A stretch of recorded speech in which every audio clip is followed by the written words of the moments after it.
উচ্চ বেগে ঘুরন্ত মেশিন দিয়ে কাটা হচ্ছে ঘাস। আগাছা দমন করতে যত ধরনের যন্ত্র ব্যবহার করা হয় তার মাঝে এটি সাশ্রয়ী ও ব্যবহারে সহজ।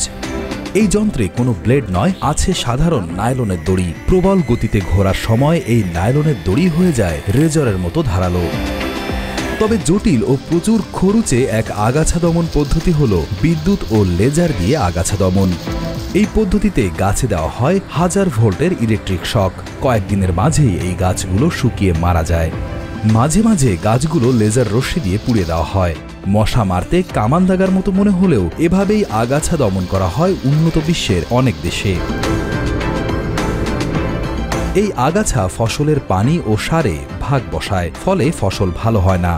অতীতে কৃষকেরা হাতে হাতে আগাছা তুলত বা কীটনাশক ছিটিয়ে দিত, কিন্তু এতে সময় লাগে, খরচও বেশি, আর কখনো কখনো জমির মাটিও নষ্ট হয়।